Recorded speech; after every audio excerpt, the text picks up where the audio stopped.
l'offrande florale. Et chers frères et sœurs, il y a quelques semaines, nous avons examiné les actions du corps qu'une personne doit contrôler et nous sommes concentrés sur la bouche, de paroles bénéfiques pour l'âme, porteuses de grâce et d'édification. Nous avons examiné l'importance d'une confession de foi positive à travers les témoignages des 12 espions qui ont exploré le pays des Canaan. Et bien qu'ils aient tous vu le même pays, les 10 ont exprimé des paroles négatives sans foi. Josué et Caleb ont confessé leur foi en s'appuyant uniquement sur Dieu. Comme leur confession, celles Josué et Caleb sont entrés dans le pays béni des Canaan.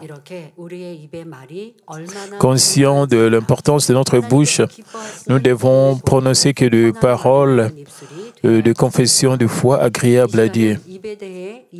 Aujourd'hui, nous continuerons avec la bouche avant d'aborder la posture, une autre action du corps que l'on doit contrôler. Chers frères et sœurs, les paroles bénéfiques qui plaisent à Dieu sont des paroles qui plantent la foi et sauvent des vies.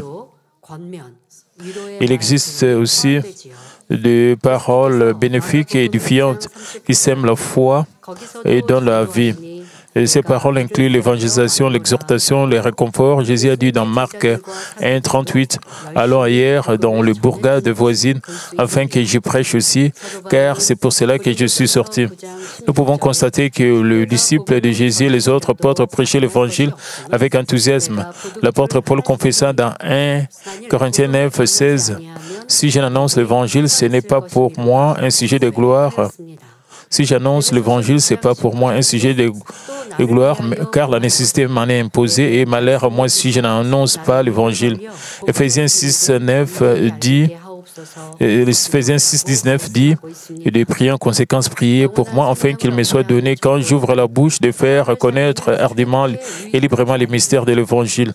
L'évangélisation qui conduit au salut éternel est la parole la plus bénéfique et vivifiante. L'exhortation par la parole de Dieu ou les enseignements pour développer la foi sont des paroles vivifiantes et bénéfiques pour un chrétien vivant dans le péché. Hébreux 3, 13 dit, mais exhortez-vous les uns les autres, chaque jour, aussi longtemps qu'on peut dire, aujourd'hui, afin qu'aucun de vous ne s'endurcisse par la séduction du péché. En ce qui concerne l'exhortation, d'autres personnes ne veulent pas recevoir l'exhortation ou des réprimandes. Pour être honnête, réprimander quelqu'un peut être bénéfique. Cependant, certaines personnes ne veulent pas être réprimandées. Ils ne veulent pas recevoir de messages, de paroles d'exhortation ou de réprimandes.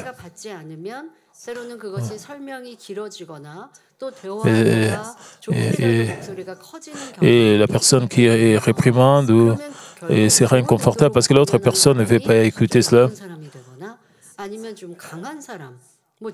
À la fin, les voix peuvent s'élever et peuvent y avoir des querelles. Et l'image des personnes peut changer en une personne qui est stricte ou qui n'est pas gentille, parce qu'il a réprimandé.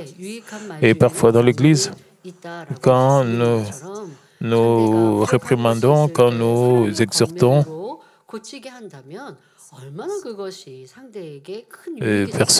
quelqu'un ne peut pas vraiment nous comprendre.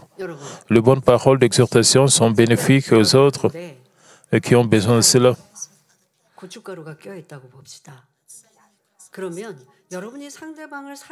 Disons que vous avez quelque chose dans vos dents. Si vous aimez vraiment l'autre personne, vous prenez compte, vous allez dire à l'autre personne qu'il y a quelque chose dans leurs dents. Et quand aussi quelqu'un qui va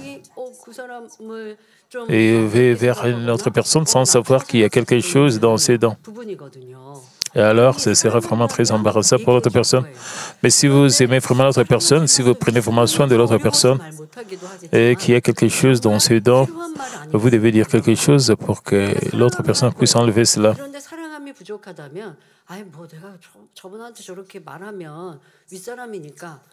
Et si vous savez que votre supérieur a quelque chose, alors vous vous sentez inconfortable de dire cela. Mais si vous aimez vraiment votre supérieur, vous allez dire cela. Vous allez prononcer des paroles pour aider votre supérieur à se débarrasser de cela.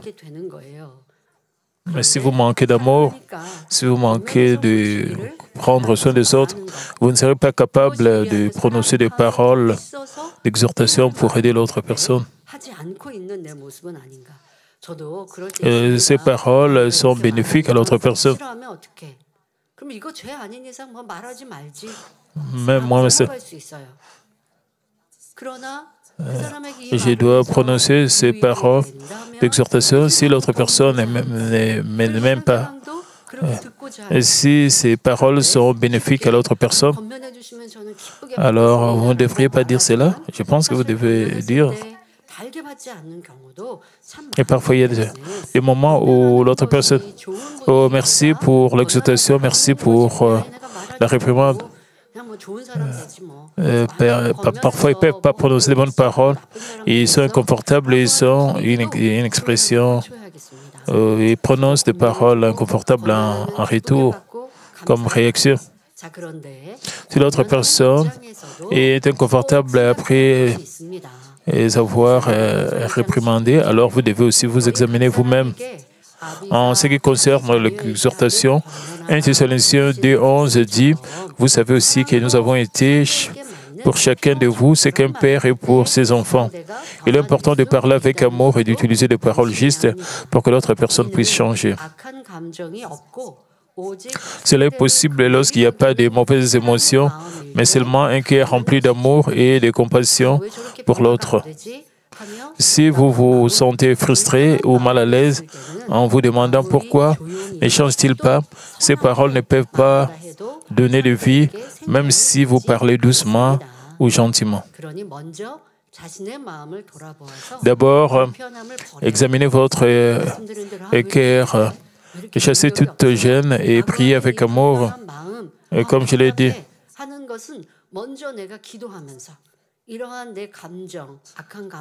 Vous ne devez pas penser pourquoi il ne change pas. Vous devez prier, vous devez d'abord vous examiner vous-même, vous devez vous repentir que vous manquez d'amour avant de prodiguer des conseils aux autres. Vous êtes inconfortable parce que vous manquez d'amour. Vous devez vraiment réfléchir sur vous-même et vous repentir et prier et changer votre cœur.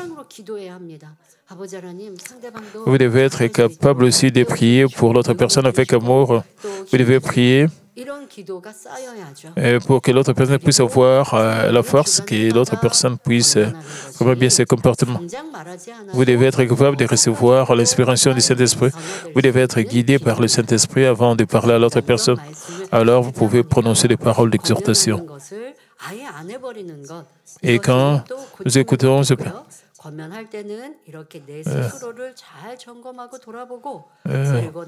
parfois nous pensons que ce n'est pas l'amour, cependant quand nous nous examinons nous-mêmes, après avoir écouté ces paroles, et avec le cœur d'amour, nous devons prononcer des paroles d'exhortation.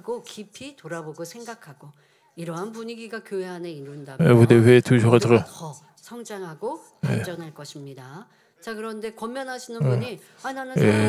ces paroles d'exhortation seront bénéfiques à l'autre personne. Quand vous prononcez des paroles d'exhortation, j'ai dit cela avec amour, pourquoi l'autre personne ne change pas? Si vous êtes comme cela, vous devez réfléchir sur vous-même. Vous devez savoir ce que vous devez dire. Et quand vous devenez leader ou supérieur, vous prononcez des paroles d'exhortation, vous devez toujours réfléchir sur vous. Si vous prenez soin de l'autre personne, si vous réprimandez l'autre personne, ou si vous êtes celui qui reçoit la réprimande, vous devez considérer l'autre et vous devez respecter l'autre. Et de cette manière, vous pouvez changer. Vous devez prononcer des paroles d'exhortation. Vous devez écouter la voix du Saint-Esprit.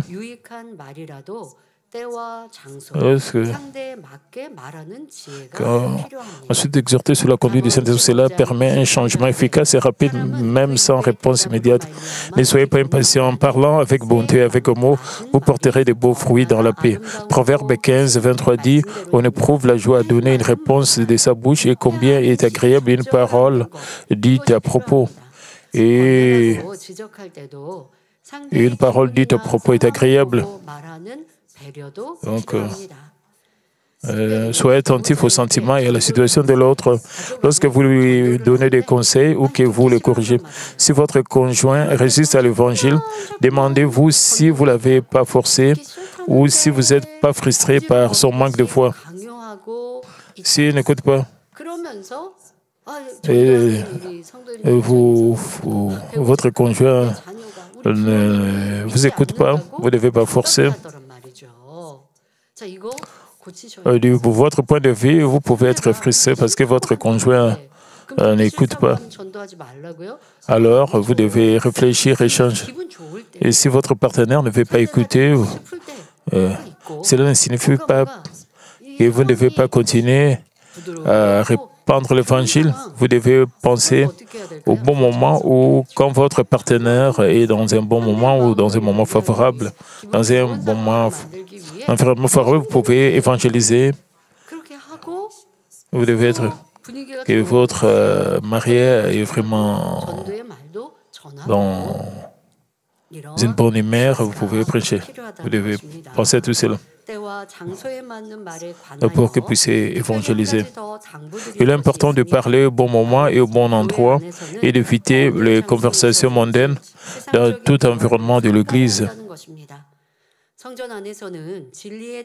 Au sein de l'Église, nous devrions dire que de paroles de vérité, éviter les conversations d'affaires, ni les discussions mondaines sur la nourriture, de vêtements et la vie quotidienne.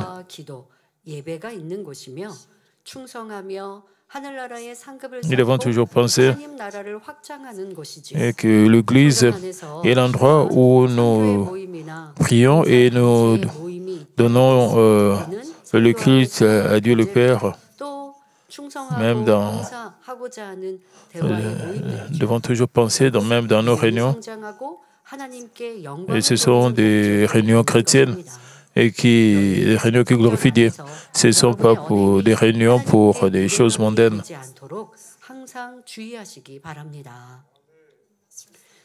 Vous devez toujours réfléchir à vos paroles que vous prononcez dans l'Église. Ces paroles doivent glorifier Dieu.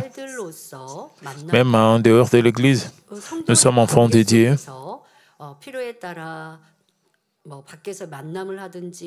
Et quand nous nous rencontrons avec le membre de l'Église, quand nous parlons avec le membre de l'Église, en dehors de l'Église,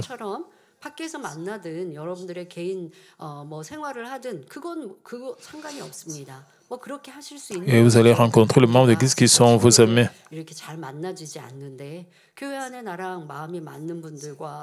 Au lieu de rencontrer les amis du monde, vous avez des conversations avec les membres de l'Église parce que vous avez les mêmes valeurs sous la protection de Dieu. Et quand vous rencontrez les gens de l'Église à l'extérieur,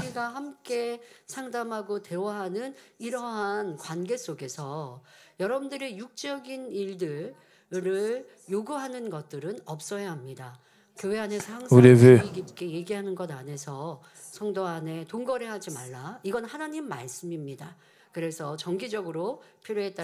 ne devez pas commencer à faire des affaires avec les autres membres de l'Église. De nos jours, il y a des gens qui vendent des choses en ligne. Ils n'ont pas de boutique physique, mais ils vendent en ligne. Les autres vendent porte par porte.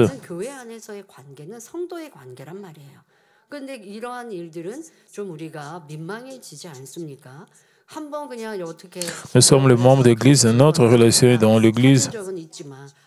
C'est comme membre de l'Église. Ce n'est pas pour des affaires.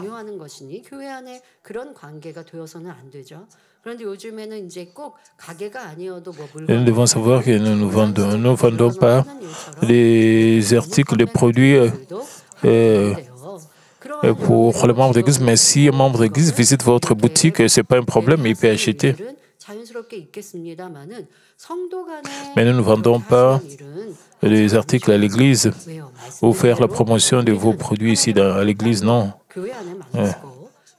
Puisque nous sommes membres de l'Église, sous la protection, nous sommes enfants de Dieu. Nous sommes rencontrés ici parce que nous voulons glorifier Dieu. Par exemple, disons, 전화하면서 성도의 연락처가 있는데 이거는 하나님 일하고 성도의 교제를 위해서 하는 거지. 이걸 가지고 내가 뭐 어떤 물건을 사세요라든가 아니면 보험을 내가 이렇게 판매하고 있는데 vous recevez le membre, le numéro des membres de l'Église, vous commencez à les appeler pour vendre vos produits. Non, ce n'est pas pour vos produits. Ça, c'est pour les encourager. Vous devez savoir, vous prenez le numéro de membre de l'Église, vous commencez à proposer vos produits que vous vendez. Non, ça, c'est pas bien.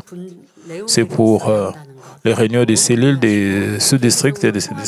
C'est pour glorifier Dieu. C'est pas pour faire des affaires.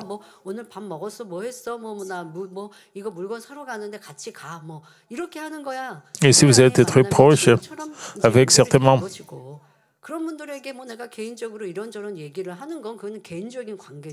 vous pouvez avoir le déjeuner ensemble, le dîner. Vous pouvez aller faire des achats, ce n'est pas un problème parce que vous êtes très proche. Vous pouvez avoir les membres de l'Église qui ne sont pas vos amis intimes, mais vous ne pouvez pas commencer à les appeler que vous vendez des choses, ça c'est pas juste. S'ils peuvent visiter votre magasin, ce n'est pas un problème. Ils peuvent venir acheter. 한다는 이런 말씀들을 여러 차례 듣게 돼서 제가 지금 입에 대해 말하면서 Mais j'ai appris que les grands diaconesses appellent les membres de l'Église pour faire la promotion de leurs produits, pour vendre des trucs, et ils utilisent les numéros des membres de l'Église pour dire que je vends tel sac, tel, et ça c'est pas bien. C'est pas, vous n'utilisez pas les numéros des membres de l'Église pour vendre vos produits, ça c'est pas bien. Il faut faire la promotion de vos produits. Jusqu'à présent, nous avons examiné les paroles bénéfiques qui apportent grâce et édification, les confessions de foi et les paroles d'évangélisation vivifiante. Nous ne devrions pas prononcer de paroles inutiles, mais de paroles bénéfiques qui apportent de la douceur.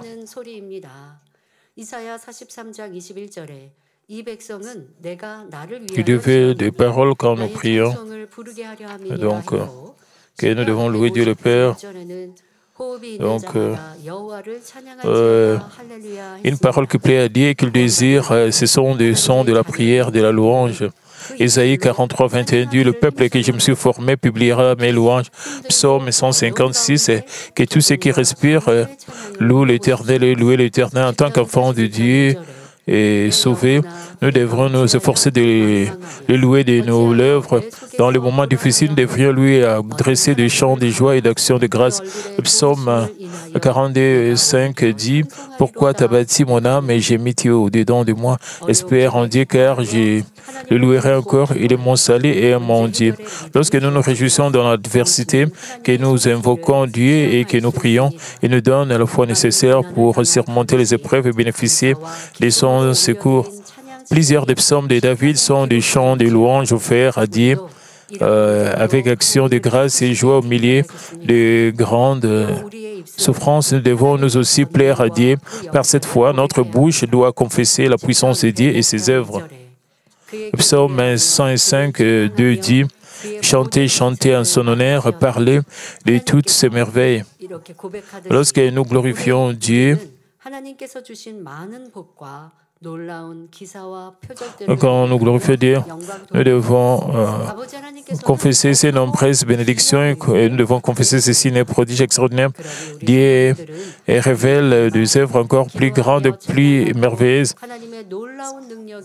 Je prie pour que vous ayez tous une bouche belle et sage et capable de dire ce qui est bénéfique, de prier, de louer, de rendre grâce et de gloire à Dieu pour ses œuvres. Des paroles de grâce, des paroles d'édification, des confessions de foi, une parole qui donne la vie. Donc, nous devons penser ce qui est bon. Donc,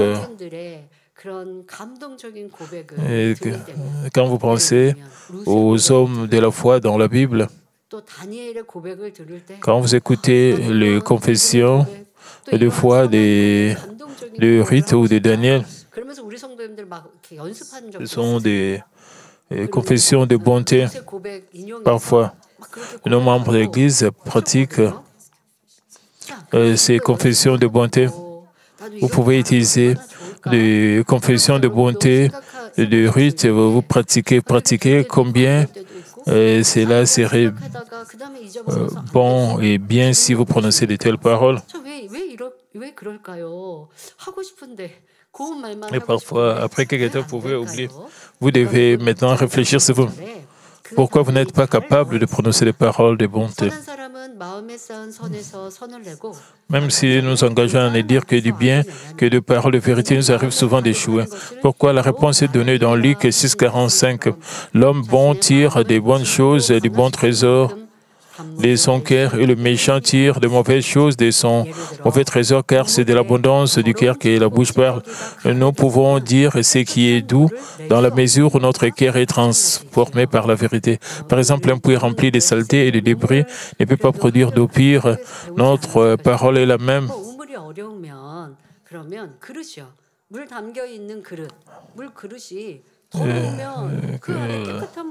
Quand vous pensez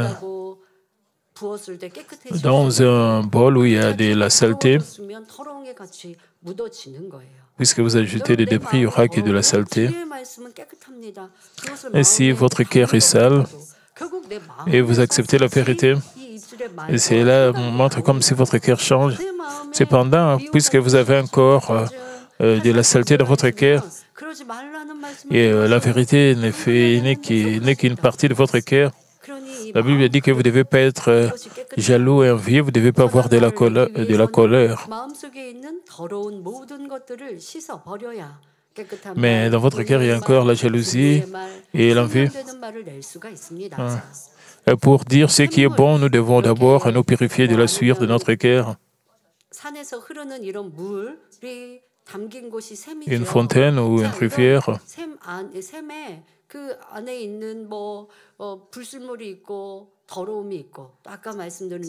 Si la rivière est polluée,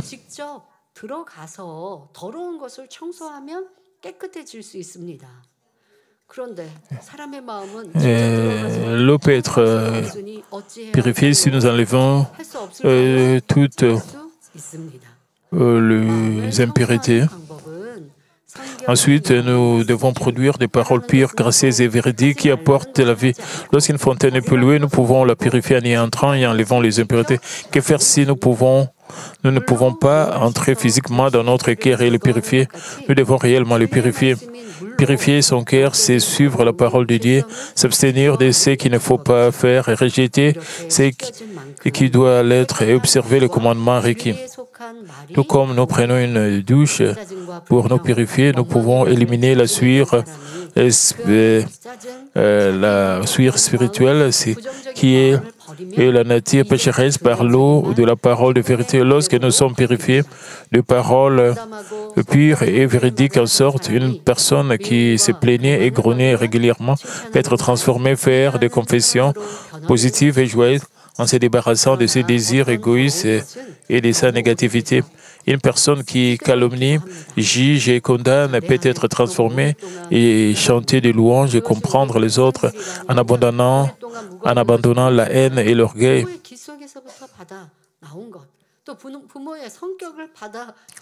Mais certaines impérités sont profondément ancrées, tout comme la rouille pourrait être enlevée avec un grattoir en acier.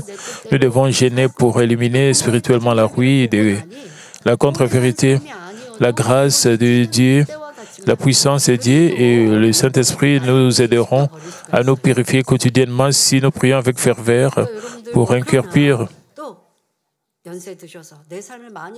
Il y a des choses qui sont profondément gravées dans nos cœurs, ancrées. Mais si vous pensez à une personne très âgée qui n'a pas de... Parce qu'elle a vécu, cette personne a vécu, non.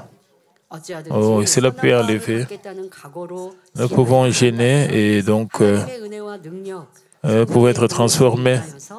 C'est-à-dire la grâce de Dieu, la puissance de Dieu et le Saint-Esprit nous aidera à nous purifier quotidiennement si nous prions avec un cœur, avec ferveur pour un cœur pur. De nos jours, les membres d'Église ne prient pas, ne gênent pas souvent, mais d'autres gênent pour recevoir des bénédictions ou d'expérimenter des œuvres de guérison. Mais il y a 20 ans, nous avions l'habitude de gêner pour nous débarrasser des deux péchés. Le gêne, c'est le moyen rapide de se débarrasser de ce péché. Mais ces jours-ci, nous gênons seulement pour un repas ou pour des repas. Mais si nous avons vraiment le péché dans le cœur pour nous débarrasser de nos péchés, quelque chose qui est vraiment ancré, nous devons aussi vraiment faire beaucoup d'efforts pour prier et même gêner pour nous débarrasser de ces péchés. Ce sera facile pour nous de nous débarrasser de ces péchés qui sont profondément ancrés dans nos cœurs. Et quand vous vous débarrassez de vos péchés, tout ce que vous allez demander devant Dieu, alors Dieu va vous exaucer. Donc, le jeûne, c'est un grand instrument pour être transformé. Prier, gêner et faire des efforts, tout cela est vraiment recommandé pour nous purifier. Et notre cœur peut être purifié pour que nous puissions avoir un cœur pur qui produit toujours de bonnes paroles.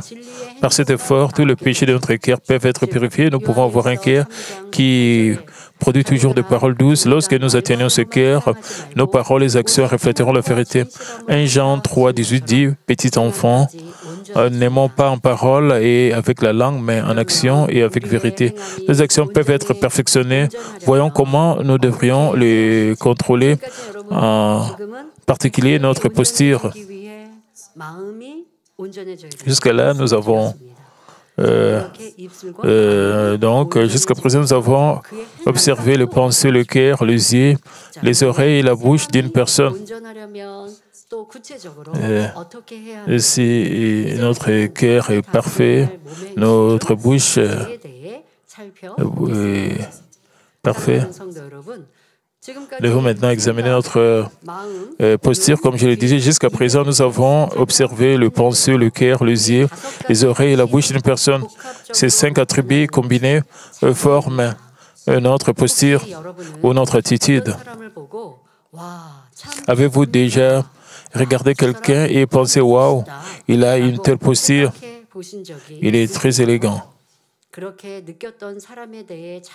Et si c'est le cas, vous vous souviendrez probablement d'avoir ressenti son prestance à travers son apparence, son expression faciale, les tons de sa voix, sa posture assise et debout et sa démarche. Il est difficile d'avoir une impression positive de quelqu'un qui traîne le pied, se voûte ou s'écarte des règles élémentaires de bienséance.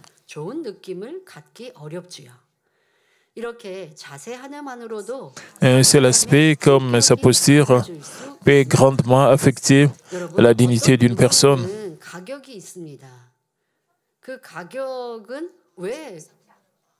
Et quand nous regardons un produit que nous voulons acheter, et chaque produit a un prix.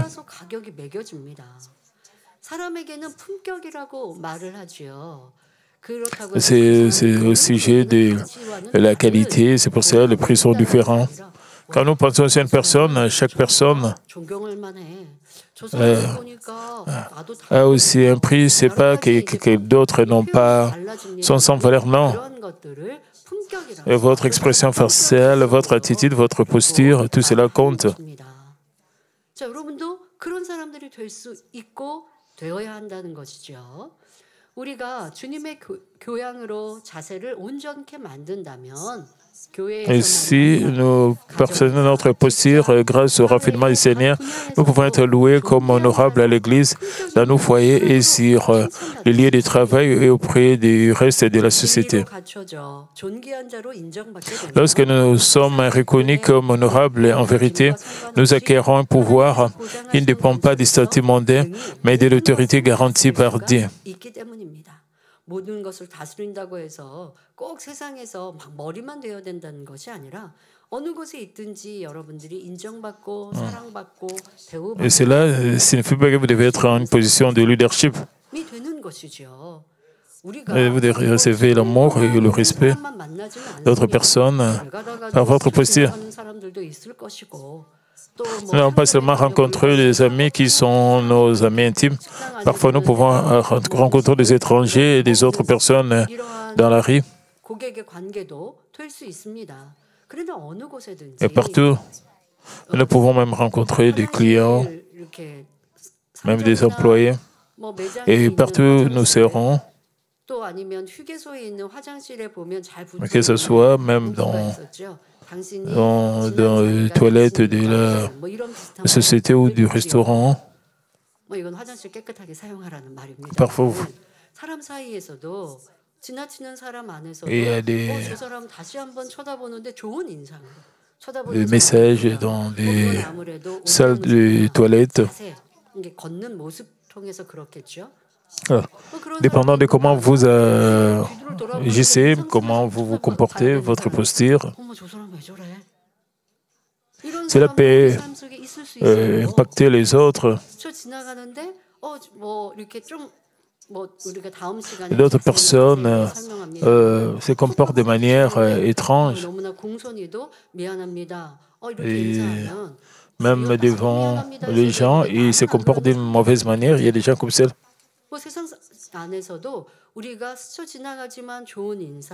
Mais d'autres personnes sont très élégantes et vous tournez même pour les regarder. Parfois, vous regardez les autres. Si j'agis comme de cette manière-ci, vous devez aussi apprendre d'autres personnes.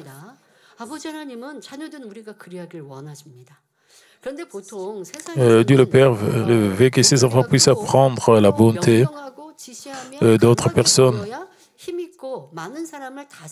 Dans le monde, quelqu'un qui parlait à haute voix, et quand vous êtes en train de crier, et cela peut sembler puissant, mais Dieu ne dit pas cela. Les paroles de Jésus étaient des paroles tendres, remplies d'amour et de gentillesse. Jésus ne se disputait pas avec les autres, personne n'écoutait ses voix dans les rues. Et Jésus était toujours très calme.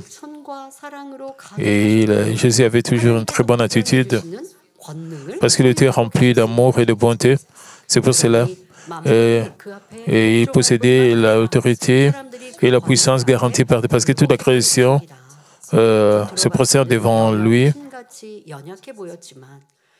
Donc cette autorité nous permet de contrôler dans le monde ce qui commande et ordonne à haute voix semble détenir le pouvoir et le contrôler. Mais spirituellement, ce n'est pas le cas. Jésus ne se querellait pas, ne criait pas et personne n'entendait sa voix dans le rue. Si l'on considère son apparence extérieure, où est le pouvoir ou l'autorité? Mais Jésus était sans péché, il était rempli de bonté et d'amour. C'est pourquoi il possédait le pouvoir et l'autorité garantie par Dieu. C'est pourquoi toute la création s'inclinait devant lui et les hommes se soumettaient à son autorité. Extérieurement, Jésus pouvait paraître doux et humble comme un agneau, mais il était si fort que personne n'osait lui répondre ni lui poser d'autres questions. La grande puissance de Jésus provenait de son caractère noble, émanant de son cœur pur, un cœur de bonté et de vérité. C'est cette autorité spirituelle qui reflétait l'attitude impeccable de Jésus et transmettait son autorité. C'est à ce genre d'attitude que nous devons ressembler en examinant brièvement des exemples et que vous puissiez vous inspirer du caractère et de l'attitude de Christ. Chers frères et sœurs, une personne au cœur générique et qui agit avec élégance est considérée comme ayant de bonnes manières. Vous savez, dans le monde, que tout le monde est beau, pas seulement une personne qui est belle extérieurement. Dans l'Église, ceux qui se comportent très bien, dire qu'ils ont de bonnes manières, nous devons avoir des objectifs, d'avoir de bonnes manières dans nos cœurs. L'étiquette se manifeste par un cœur généré par des actes et ne s'achète pas avec de l'argent ni ne s'obtient auprès d'autrui.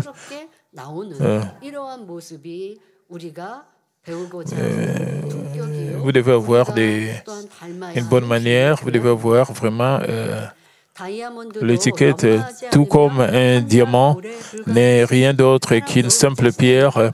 S'il n'est pas poli, une personne doit raffiner son caractère et ses actions dans la parole de Dieu pour ressembler admirablement au Seigneur. 1 Timothée 4, 7 à 8 dit « Repousse les contes profanes et absurdes.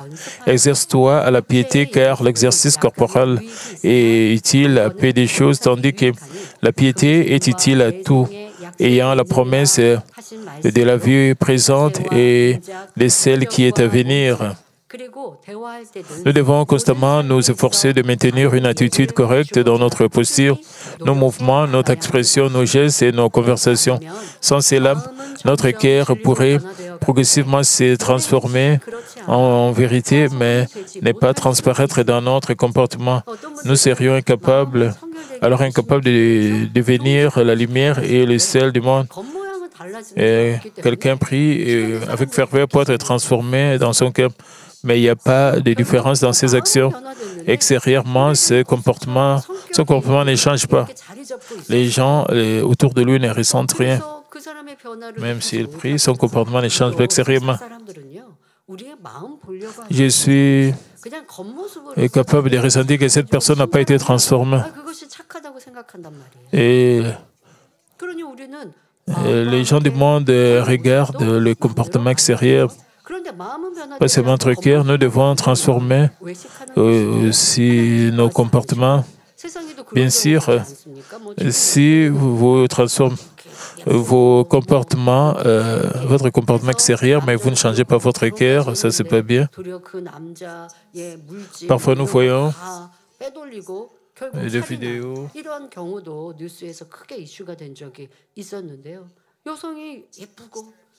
et qui changent leur apparence.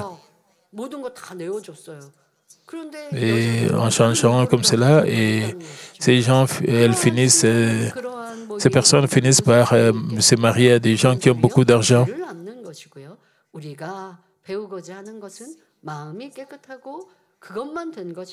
Parce qu'après, elles vont montrer leur comportement parce qu'elles ne se sont pas mariées pour l'amour, mais c'est pour l'argent plus tard. Nous allons voir, elles vont montrer leur comportement.